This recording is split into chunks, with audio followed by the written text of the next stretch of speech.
Welcome to Murder and Everything Else. My name is Joy. And my name is Cheryl, and Joy and I are two very old friends who are going to talk about murder and everything else.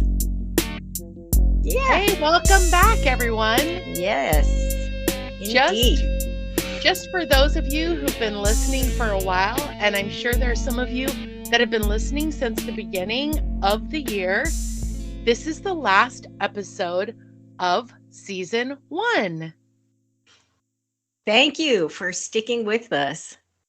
Absolutely. And just so you guys know, we recorded, after we record this, we will have recorded and successfully published 49 episodes in season 1. And in honor of the holiday season, I feel like we have a really appropriate subject and podcast for everyone. And we also have a special guest, which we'll talk about in just a little bit. But just for those of you out there listening, a quick reminder that this is not for kids. Although I will say that if any of our episodes is kid friendly, It's this this one, one. exactly, it might Yeah. put them to sleep, but it's definitely kid friendly. And the only No reason I offense. No offense to our guest who has so graciously agreed to be on our. The only reason I say that is I can tell you that every Saturday morning from 9 to 12 is when I got my best catch up naps. And that was because I was sitting in church. So, anyhow, on that note, Cheryl, you want to take us into your highs and lows? Oh, sure I do. And I'm sure that everyone is waiting with bated breath, as they say, to hear the latest saga of my surgery. Yes. I know everybody ran to the bathroom and they said this is a good time to take a break. But I have to share this in case anyone else is going through the same thing, because there is a reason for the saying misery loves company.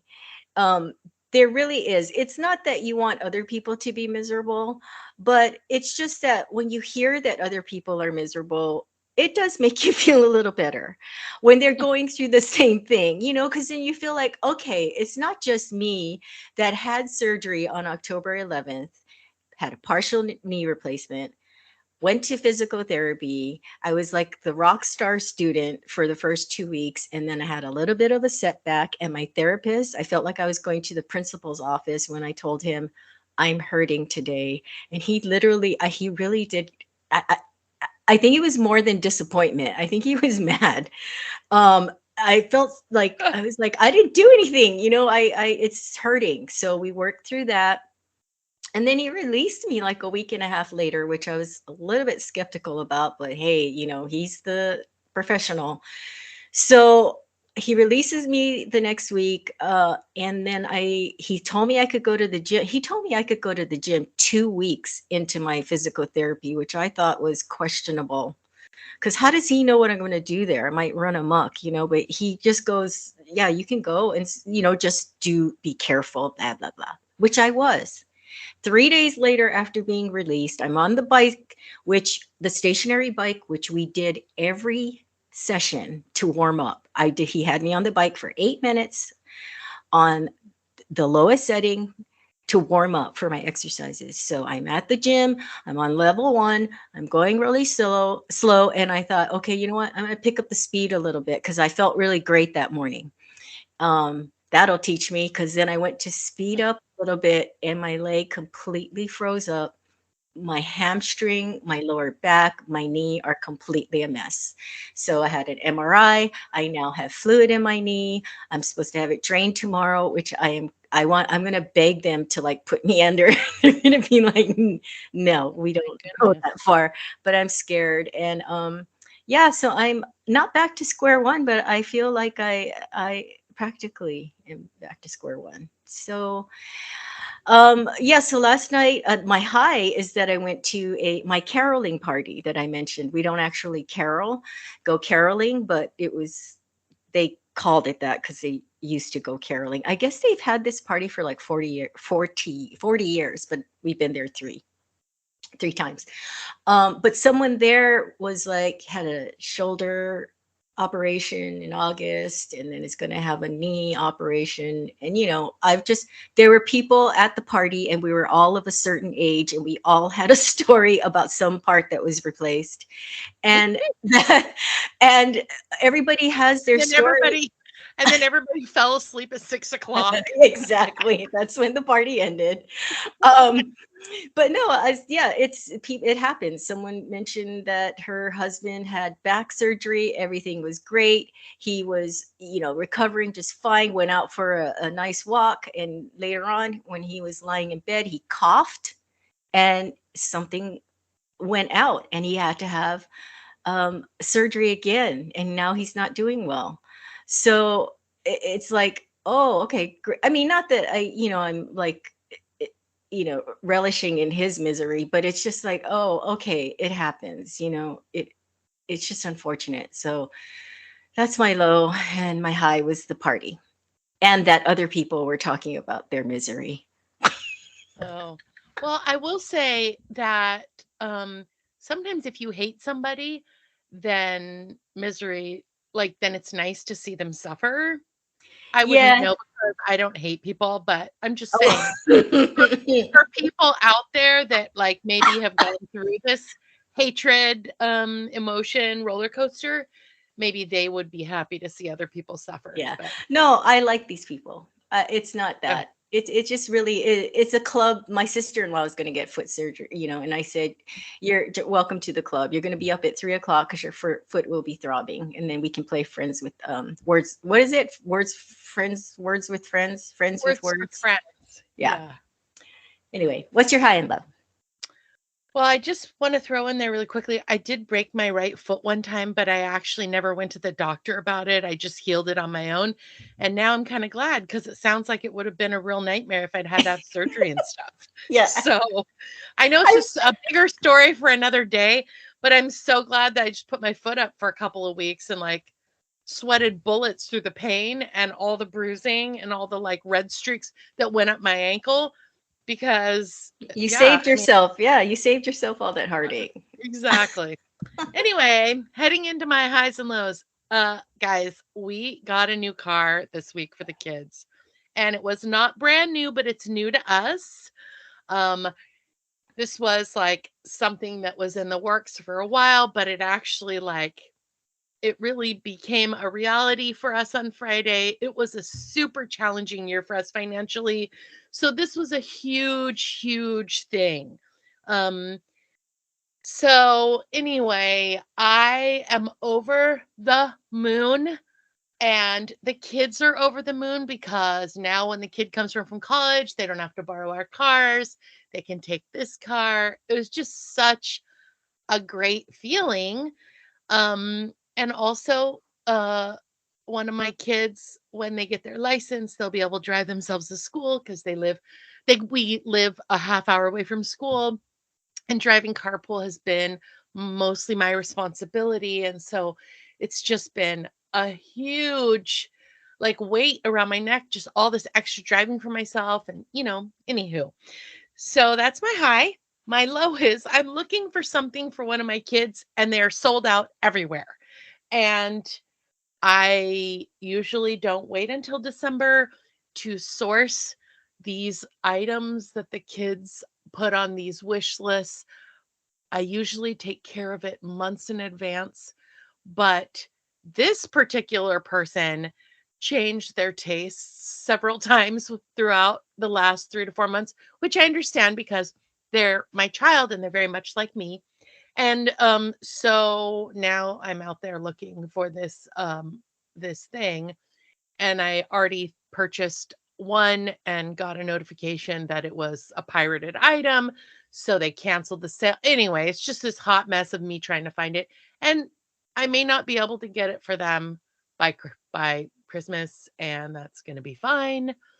But, it's just a bummer. I should have done this 3 months ago. But anyway, whatever. Live and learn. On that note, we're going to go into updates. Just a quick reminder, we're taking a short 2-week hiatus from publishing new episodes. We'll be back on January 6th for season 2 of Murder and Everything Else. To our regular listeners, go back and listen to your favorite past episodes, the ones that made you laugh the most, the ones that made you cry the most, the ones that put you to sleep at night. Yeah, so we won't be around for a couple of weeks with any fresh new stuff. And I also have a shout out.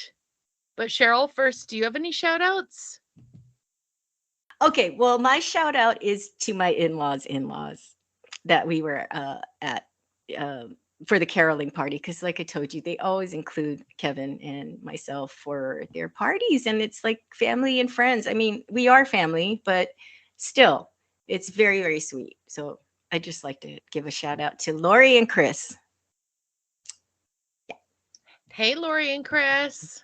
They don't listen to this, but hey, Lori and Chris. So you told a random person on Hulu about our podcast, but you didn't tell Lori and Chris. I've got it. I've got it. Anyway, hey, Lori and Chris, maybe in 2024 you'll become regular listeners. Yeah. On that note, we have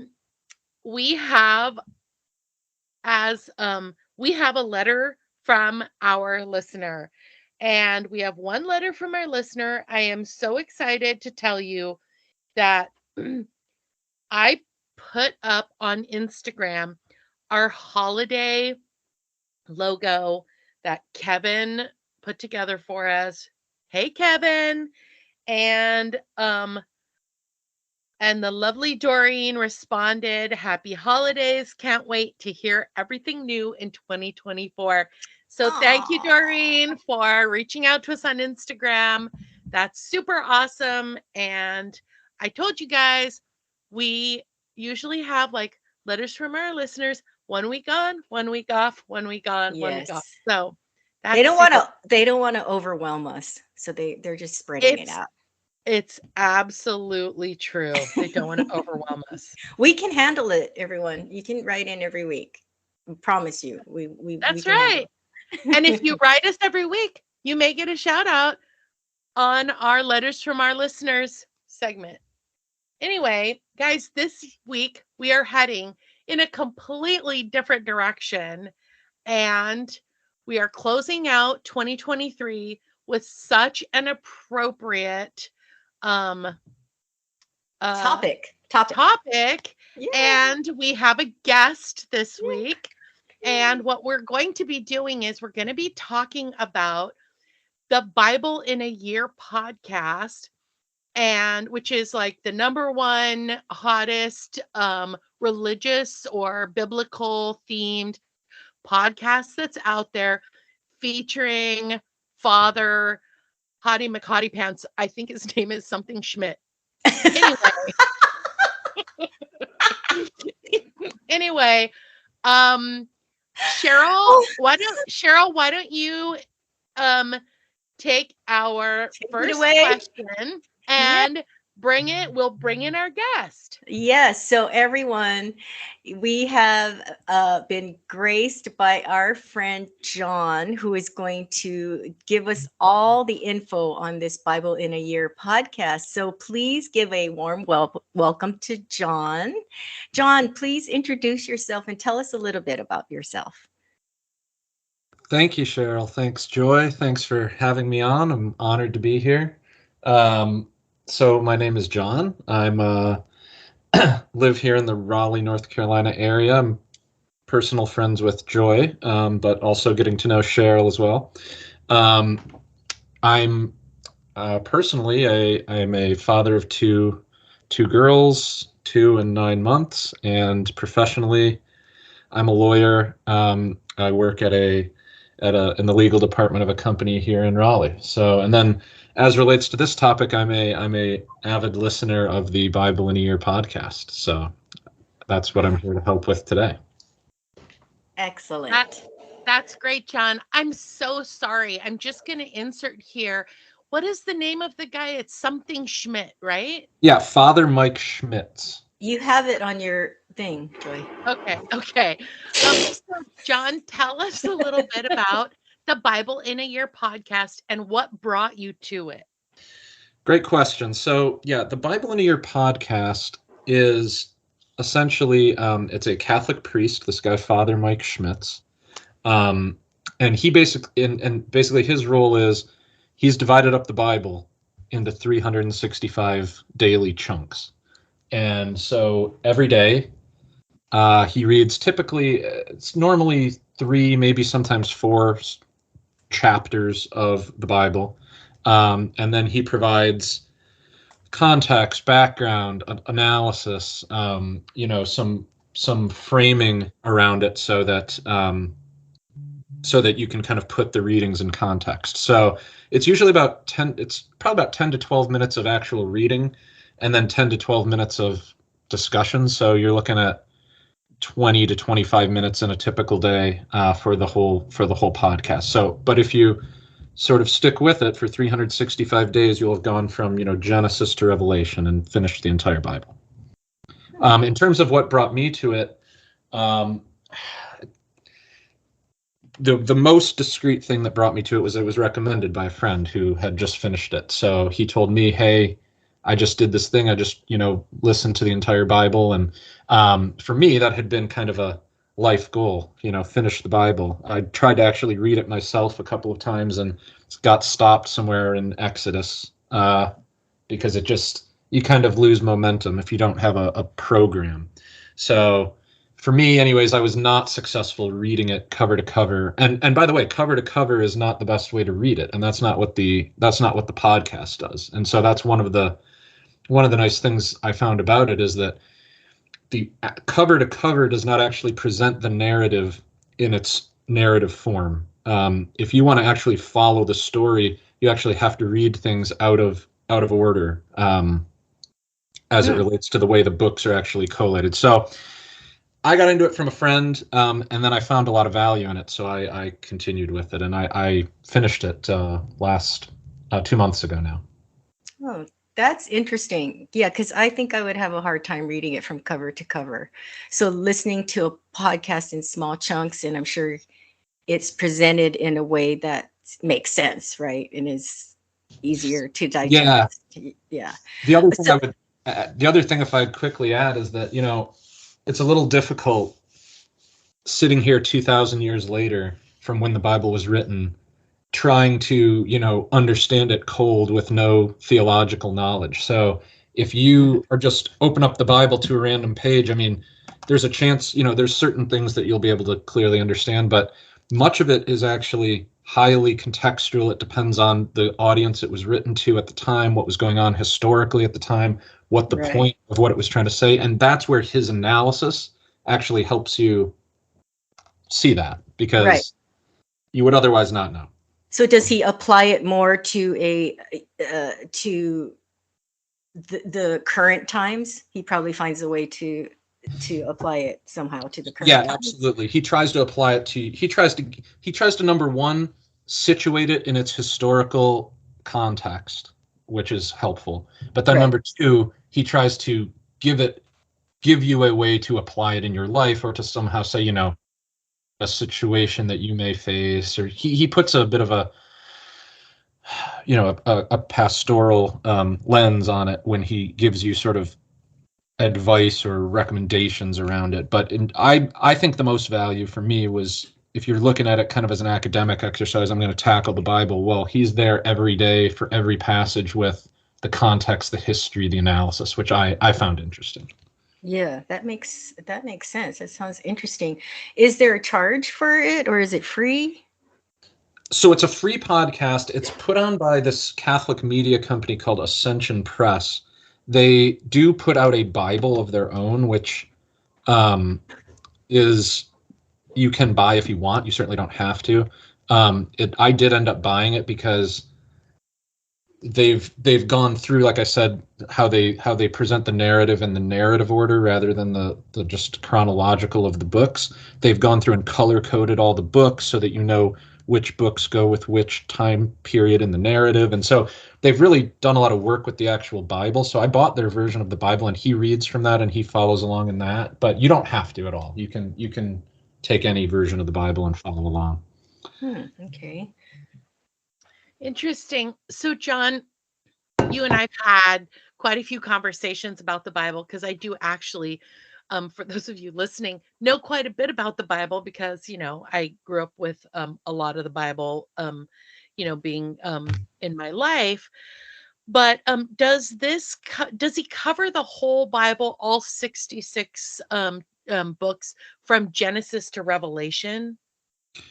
So yeah, it's the Catholic Bible, so it does include the so-called apocryphal texts, which are it's all of the books in the Protestant Bible plus I think 6 or 7 others. Um, so it's yes, it's every book, every word is read at some point in the year. Interesting. For those of you who are listening who are not familiar, there are 66 books in the Bible, and it's made up of the Old Testament and the New Testament. And that's the Protestant Bible, the most common being the King James Version. So the Apocrypha are additional books that the Protestant Bible does not include. Correct, exactly. And the Catholic Church includes them. And I do believe some of the Eastern Orthodox churches include them as well. But the version that is used in the podcast is the Catholic version. So they go through all the books in the Protestant Bible plus those additional books. What version of the Bible does the podcast cover? Yeah, they use the Revised Standard Version, Second Catholic Edition. That's the exact version they're using. Huh. Interesting. So, John, tell us about the popularity of this podcast, because I did mention originally that it's like the number one religious themed podcast, but you probably know more about its popularity. Yeah, I think that's one of the most surprising things about it is that in 2020, oh, I guess I think it came out in 2021, but that in 2021, at the time it came out, it actually at one point was the number one podcast of all podcasts for a short time. It ended up falling back. But I mean, even above Joe Rogan and other things. Wow. So I think that was highly surprising was that there's two Catholic guys in Minnesota reading the Bible have somehow landed a number one podcast, that there'd be that level of interest, that level of engagement with it. When we sometimes think that we're in kind of just a secular society. So I think, yeah, it was very popular when it came out. It remains very popular, like you said. I think now it's number one in kind of like the subcategory. But he's out with a new podcast already, and so he's kind of, in a way, he's got a little bit of an empire thing going here, and he's continuing with some other projects. But yeah, it was when it came out at its peak, it was wildly popular, and I think he talks about on the podcast. It's gotten to millions of people. He was explaining too that he gets mail all the time, emails and stuff, people obviously from all over the world, but all kinds of conversion stories and other things. It's really had an evangelizing impact, I think, too. So, I just was thinking that maybe the reason it's so popular is people turn it on, they fall asleep, and then it just keeps playing. So it looks like all these people are listening. Oh my God. Joy. Well, no, what I was going to say was that I can imagine that it was and is very popular, because even from you describing it, I want to check it out, because first of all, I think I already said, or you heard me earlier, that I don't know if we did it on the recording, but I don't like to read. So I love podcasts. I can listen to podcasts. It's not that she doesn't like to read. She doesn't know how to read, guys. Okay. All right. Whoa. Truth be known. Yes, I'll be transparent. I do not know how to read.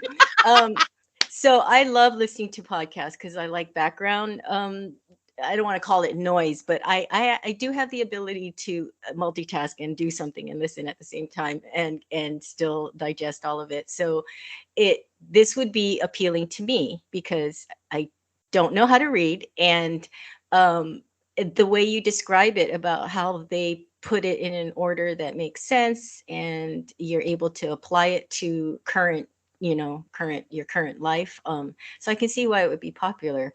But do you have to be Catholic to enjoy this podcast? No, absolutely not. I think there's very little of it is unique to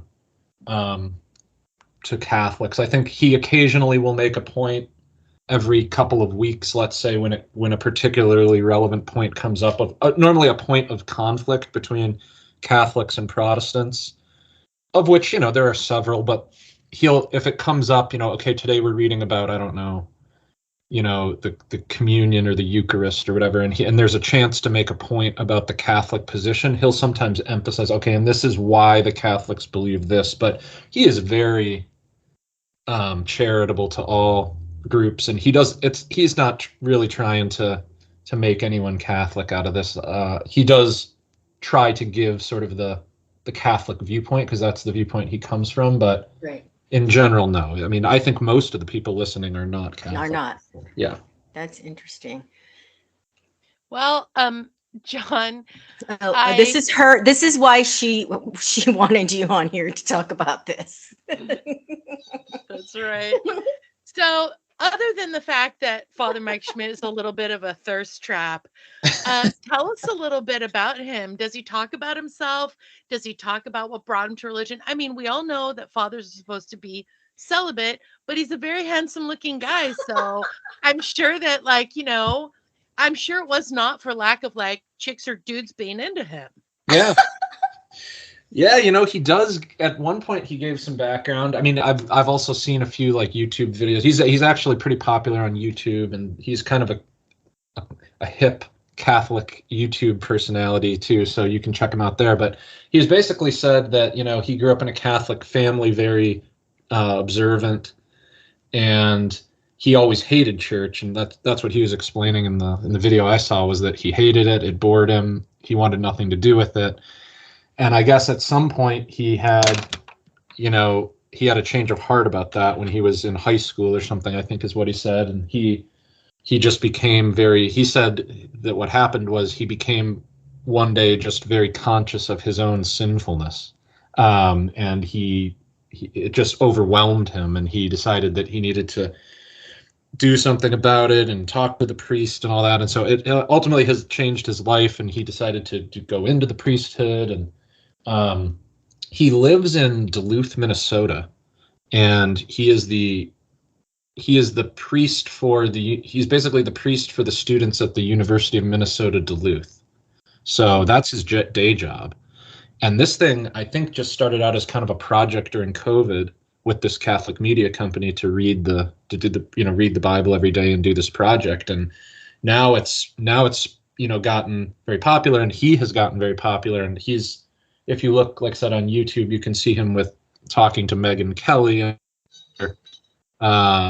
news figures, and his videos get hundreds of thousands or millions of views. So he's really got a platform now. But yeah, to your point, Joy, I mean, he is a good-looking man, I can acknowledge, and I'm sure that the celibacy doesn't hurt.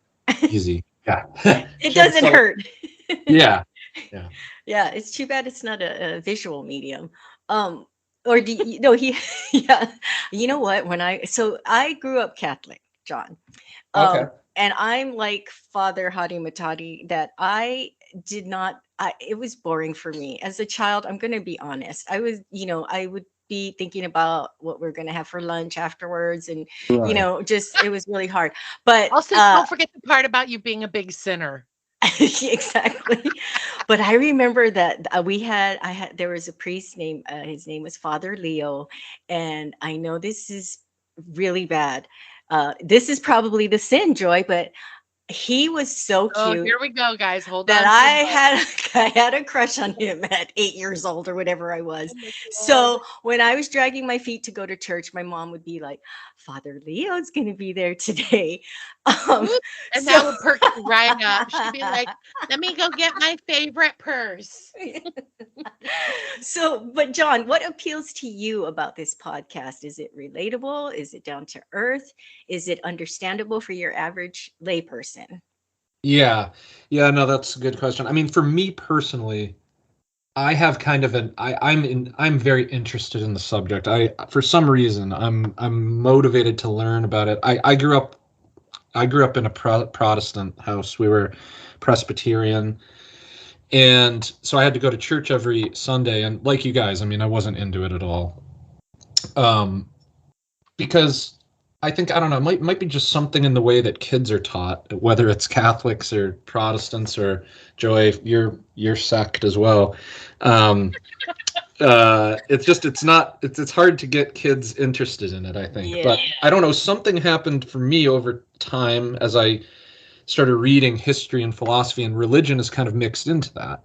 And I just started wanting to understand more, what is this about? Why do people think like this? What is all this? And so for me, I have a real sort of academic interest in it too, just for my own personal sort of academic interests that I have. And so I like to read about the topic. I like to learn more. And so for me, it was perfect because, again, like I said, if you just open up the Bible, I think you're going to struggle because Right. you don't have. So for him to give the context, for him to give the history, the church's teaching on what it means is very helpful, and it's very relatable and understandable to the layperson. I mean, that's who it's directed at. And I think the whole point is that you could join this podcast having never heard of Christianity, and that it almost can get to that level of simplicity. Like, okay, guys, there's a God, and he, and he created Earth, and it's real basic at first, and then as it goes on, it builds, and he can talk about slightly more advanced concepts. But I mean, in general, it is designed for someone with no knowledge of the subject to join and get something out of it. Yeah, I'm sure that's why it was so popular, especially when it first came out, because there are a lot of people who are looking to connect with a religion, and it's just overwhelming. And I'm going to be honest, sometimes it's just boring. Yeah. So it sounds like he's found a way to make it palatable to people. So, and for those of us who can't read, Joy. Exactly. If he was a 90-year-old priest just mumbling through it, it'd be brutally boring. But he's a young guy. He's into it. He reads it with energy and pep and excitement. Yeah. He's excited about the content. Like, really, this guy is. You can feel the fervor that he has, and that does make it more compelling content. I mean, whether you're into it or not religiously, you're going to enjoy it more if the guy reading it is engaged. Passionate about it. Yeah, and engaged. Yes, absolutely. Interesting. So, John, does this podcast follow the books of the Bible in order, or does it jump around? Like, does it go Genesis, Exodus, Leviticus, Numbers, Deuteronomy, et cetera, et cetera? Oh, yeah. Show off. Going. Don't get me started. What is that? Sorry, go ahead, John. No, I think what I was mentioning this a bit earlier, but basically it does generally go in order, but not exactly. So they've focused on following the narrative. So going from, and they've identified different eras or different time periods. So they start, it's like the first era is like creation, and then it goes to the patriarchs, like Abraham and Noah and all, and Abraham and Isaac and Jacob and all that, and then it goes on to the Exodus, and so they try to make it into a coherent linear story, which does require actually jumping around a little bit. The Bible doesn't read exactly in a coherent linear story, so you have to take a little bit from here and take a little bit from this and a little bit from that and blend it together so that you get one coherent story. So they've done that,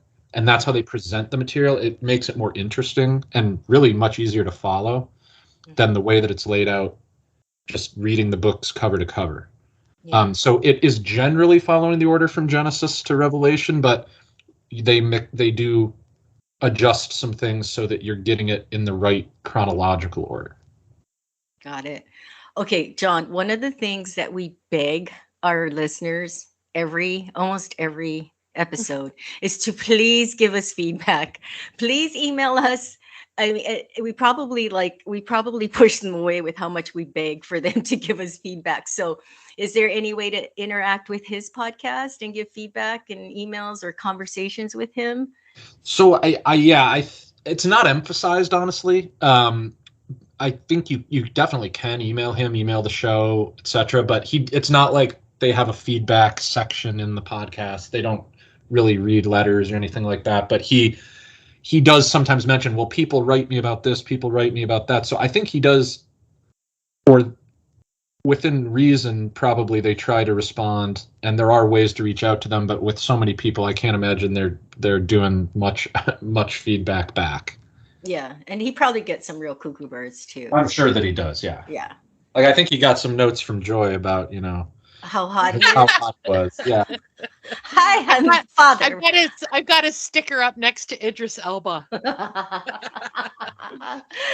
Oh God. John, so we're gonna actually turn the spotlight a little bit onto you and ask you, do you feel like this podcast has helped to make you a better person, a smarter person, maybe more care or concern for your fellow human beings, more in touch with the Bible, maybe a better husband, a better father? Yeah, I mean, Joy, absolutely. I'd say all of those things. I mean, for me, again, my personal story a little bit is that, I was on a bit of a spiritual journey before this anyway, in the sense that I was kind of wrestling with and looking for where's the right fit for me, and, where do I fit in this religion thing. And um, this was one of the sources that has now caused me. I'm actually about to finalize my conversion to Catholicism. So that's coming in January for me. That'll be confirmed. But it was one of the things that kind of helped push me in that direction, where I feel like I was sort of already going. But in general, yeah, I think spending that much time with, the Word of God, and if you believe that, that much time on sort of a little bit of time every day on morality and moral lessons, etc. I mean, it can't help but shape the way you think and the way you act. And I believe that, you become sort of what you consume, and if you're consuming that kind of content, you'll ultimately take its shape a little bit. So yeah, for me, it's been a real positive, and it's had a real impact in my life. And I'm continuing sort of with that journey now with the podcast behind me. So That's great. Yeah, you start to live what you're listening to on a daily basis. I could see that. We better get on it, Joy. we need to start listening to this. So I mentioned that I was brought up Catholic, but I do not study it or follow it anymore. So I'm not a religious person. I'm a spiritual person, but I'm not a religious person. I'm not affiliated with any church. What does this podcast have for me? yeah, so I think I would say there's a couple of things. I mean, number one, I think the Bible can be read just from I think setting aside the religion aspect of it, and I mean by that, the God and the worship of God, setting that part aside, it's loaded with wisdom. I mean, there's wisdom books, of course, in the Bible that are like Proverbs, etc., that just basically give totally non-religious, wise statements about all aspects of life. So you could read it kind of from a wisdom standpoint. It's got ancient wisdom in it. And of course, it teaches moral lessons that are applicable whether you're religious or not. But also, I think if you could purely read the Bible as literature too. It's probably the most important work that has shaped Western literature. So I mean, if you don't know kind of some of the foundational stories in the Bible, you won't understand or see where a lot of the older Western literature is coming from. So I think you can read it purely from a literature standpoint. It's also got some pretty amazing and kind of crazy stories in it. A lot of them they don't teach you in Sunday school, because they're incredibly violent. Some of them incredibly crazy stories, especially in the Old Testament. So I had my eyes open to like, whoa, I don't remember learning about that a few times, and it was kind of cool actually. So I think if you're not religious at all, still the Bible is just kind of so foundational in society that learning about it will open your eyes to other aspects of Western literature, and that are still that you might be interested in. So I see value in it.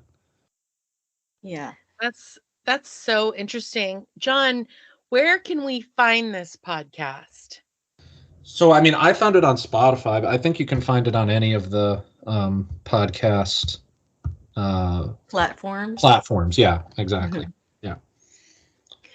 John, this has been really eye-opening, honestly, because it sounds like I think when people hear the word God, they, depending on where you stand on it, it can kind of, be, for lack of a better word, a turn off. But what you said earlier about just um it having what Father Schmidt does, it brings forth, just words of wisdom, it sounds like, morality, which we need a lot more of in this world.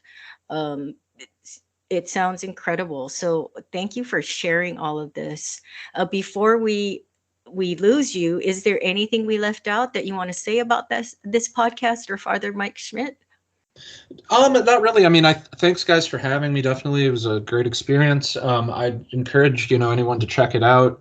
Even just check it out for a couple of days, get a flavor for it. Really, like I said, religious or not, I think it's there's a lot to gain. And then for people that really get into it, like I said, he's come out now with another podcast. So now for 2020 for 2023, and this one really is more Catholic. But if there are Catholic listeners or whatever, or if anyone also is just interested in what does the Catholic Church teach, he's now doing the Catechism in a Year podcast.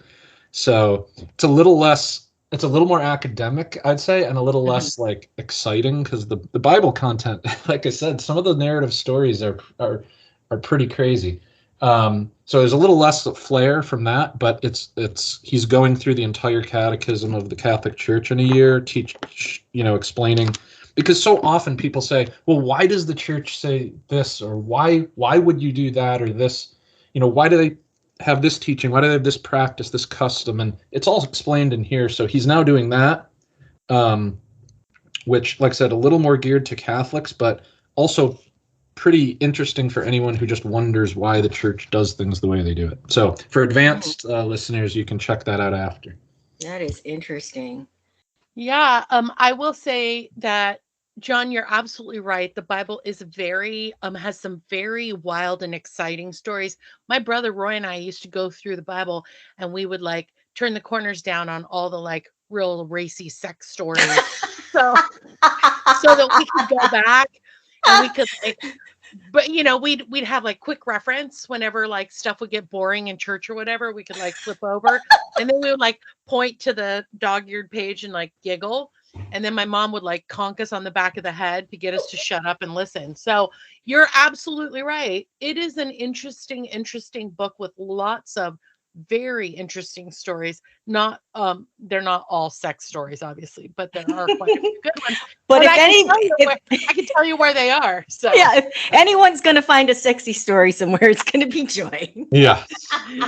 Anyway, John, thank you so much. Thank you for so coming on our much. podcast and for Yes. answering these questions for us. We super duper appreciate it. Yes. And so even much. though we didn't talk about murder today at all, although the Bible is chock full of murder stories, you know what is a crime? What's that, Joy? That we are out of time.